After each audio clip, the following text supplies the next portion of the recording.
Welcome to Selling South of Boston, your go-to resource for everything real estate on the South Shore and beyond. We're your hosts, Renee, Kim, Laura. local real estate experts, educators, and advocates helping buyers and sellers navigate today's market with confidence.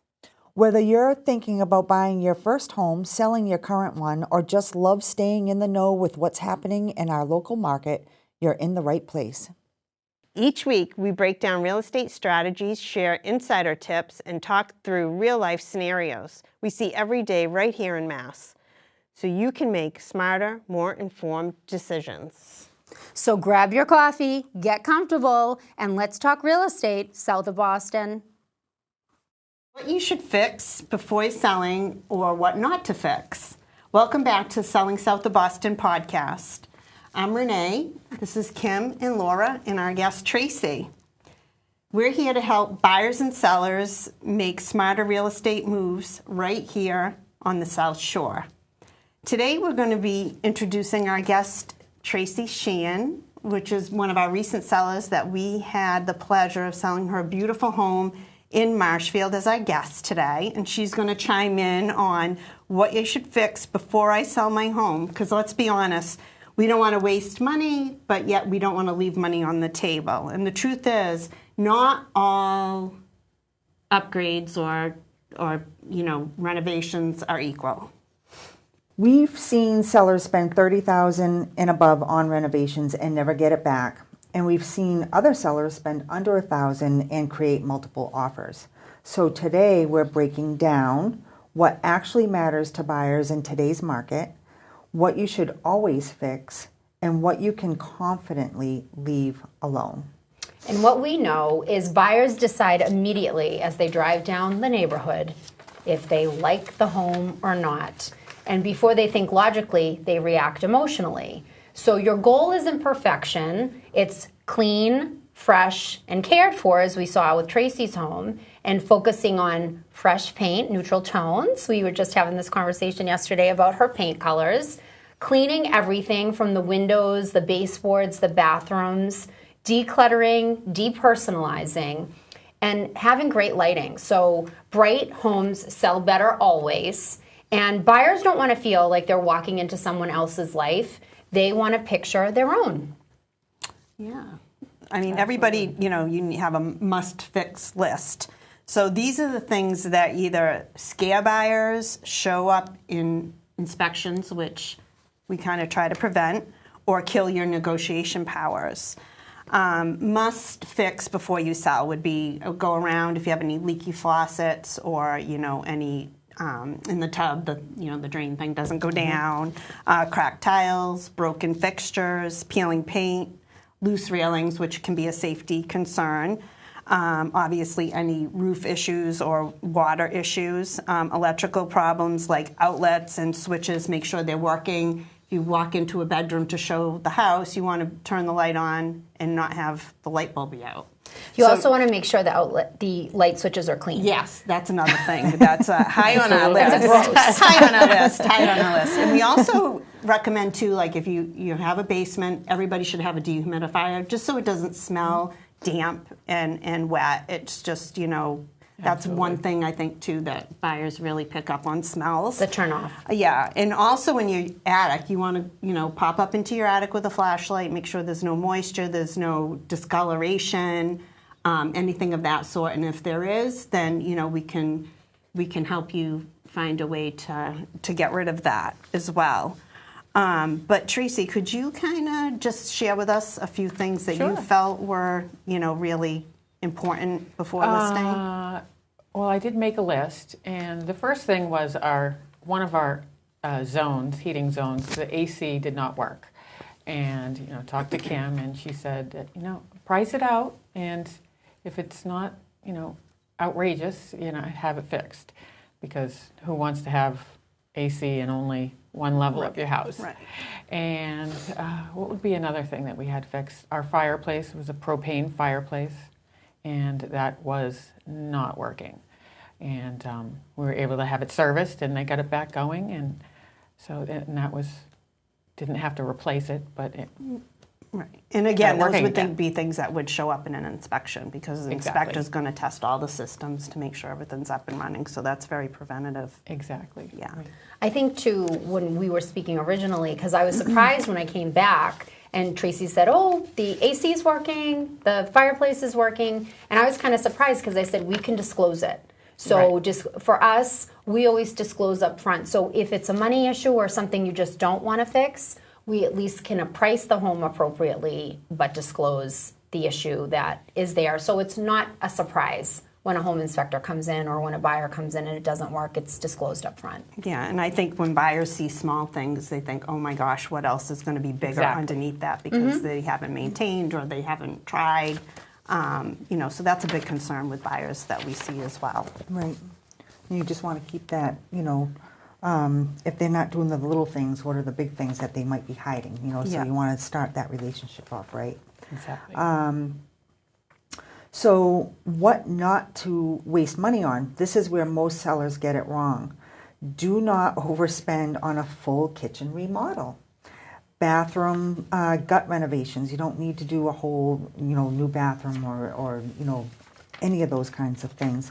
Custom upgrades that match your taste, not the market, and expensive landscape projects. And we like to explain too that you're renovating to resale, not for your own personal, what it is that you like. And so, Tracy, I heard a little secret about something very simple about your windows that you did when Kim came up to your house. You didn't have the screens in, and it made such a huge difference. Oh, yes. Huge difference, she said. It does. It does make a huge difference. It just makes the room cleaner and brighter, and you don't necessarily know what it is, but you do. It there's does a make marked a difference. subtle impact. I agree. Yes. It was awesome because when I pulled up to the house, I was like, oh, I don't have to tell her to pop those screens out of the front. It gives that nice, clean look. It does. Yeah. Yeah. On So the that- outside and the inside. Yes, Yeah. Right. absolutely, Yes, from both absolutely. angles. Right. Yeah. And keep it simple. Clear off your counters, change out the filters, change out vents, make sure the vents are clean, freshen things up. If there's peeling paint, you want to probably fix that. With certain lenders and what have you, there's things that they're not going to pass. Again, in an inspection, there's some lenders that, depending on what the buyer is going with, you can't have, peeling paint. So, and not necessarily the color, it's not your color. Right. As Kim was saying, you just keep those natural tones. Exactly. So high return on investment is our low-cost wins. So these are our favorite because they make a huge difference without a huge spend. So some easy wins would be replacing old caulking in your bathroom around your tubs. I was showing a buyer the other day a pretty neat, clean home that already had offers on it, but when we kind of pushed over the shower curtain, it was all black. And that's just a really simple, easy replace and remove. Like remove it, replace it. Even I can do that. So that's a pretty easy one. New cabinet hardware. So you may not have a brand new kitchen, but maybe the hardware is 1980 and you need to upgrade it to today's look. Updated light fixtures. So you mentioned to me, Tracy, that you buy a lot on Amazon. I do. Yeah, and like And you're Facebook. Yes, and Facebook Marketplace. So you can get updated light fixtures on Absolutely. Amazon. Okay. Absolutely. And they don't look like you bought them on Amazon. No, exactly. No. Yeah. They look more like restoration hardware to me. Yeah. Power washing the exterior and walkways, especially in our area, there's always one side of your home that will be mossy or green or darker just from not as much sun exposure. Fresh mulch and simple landscaping always in the front for that curb appeal. And deep cleaning your carpets or refinishing floors. And that was one thing I wanted to mention too. That was something Tracy had kind of a sunken down living room. And we talked about refinishing the hardwood floor. I said, oh, I wouldn't do that. Somebody else, it could be somebody else's. And so tell me what made you decide to do that? Well, it was always something that I noticed when I first walked in. everything looked great, and then I noticed my eye went straight to it, and I just felt it would be one of those things that no buyer will probably even notice that it's done, but they will sense it will just give them a polished feeling. Absolutely. I think it's one of those things. They might not know it, but they won't notice that it's not done. Like the screens. Right. Exactly. Regular screens. Yeah, Exactly. yeah, and it blended amazingly. Like you couldn't tell. You couldn't. It looked just like the other floors. It did. It was just seamless. It was natural. Yeah, exactly. Seamless is probably the best word.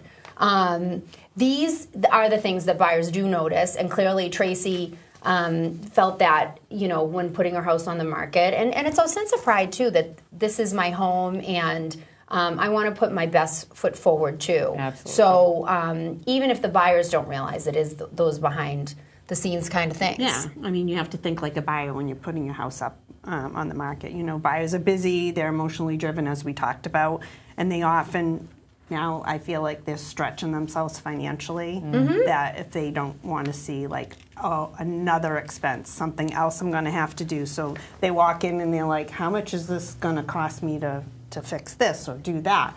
But if things are, in order and well maintained, it doesn't look so overwhelming. And they're thinking, okay, the less I got to do, the more I might be willing to pay for the home. Absolutely. Exactly. Absolutely. I agree. And then here on the South Shore, we're seeing a big shift. Move-in ready homes are still getting strong offers, but homes that feel like projects, just like what Renee was saying, are sitting a bit longer. So here in towns like Plymouth, Marshfield, Carver, presentation is everything right now. So, one of the easy things is to have your entranceway looking welcoming, right? And so it's like, come into my home. And it's their first impression that they see. And, plant some flowers, have a hanging plant. As Kim said at the beginning, just even going down, driving through the neighborhood, they've already kind of prejudged a bit. So when they come into your driveway, it's like you want a pretty entranceway. Change out your mat, change out your welcome mat. Just those simple little tweaks. Yeah, and there's a lot of affordable places that you can get those things, like a simple welcome mat. So, Tracy, if you were to kind of talk about your experience or talk about what you did and what you decided maybe some of the things not to do versus what you did do, what would you tell people that were interested in putting their home on the market? Like we were able to put our best foot forward with your home. We got an offer. I think we put it on the market. We had a couple of showings, private showings, and it was under agreement within 24 hours. And so what was your experience like? And, if you were to talk to a seller, what would be your advice from a seller's perspective? Eliminate as much of your clutter as you possibly can. That would be it. Just declutter, and then just start bringing stuff in to make the place look better. Where should people, look for things like as far as eliminating, but then maybe bringing in some things for like a staged look? What would be some tips? I would eliminate anything that was, like you said, made it personal. If you have pictures off the wall, and then anything that shows that you live there, like if your toaster on the counter, like remove it. Nobody wants to see that you make toast in the morning. Right, right. They don't want to picture you living there. They want to picture themselves living there. Yes. So just removing that, and then for me, I felt I couldn't go through the whole process without organizing my closets. I had to start with my closets, and then because I don't want it to look like they come in and they just shoved everything in the closet. You know what I mean? I want them to see, there's space in the closets. I can, so remove as much as you possibly can, and then just put some plants in, play around, find things that, you can always return it later. Yeah, true. Yes. Yeah. True. And make it as, appealing to mass people. Absolutely. Not just... Absolutely. And do you get your ideas would you say, are you magazines? Are you Pinterest? Are you where did you kind of find? I mean, I know you have a natural knack. So Tracy has a natural knack for renovating, and you know, we all want her tips, but it is natural. But you know, where should people kind of think about looking to get ideas?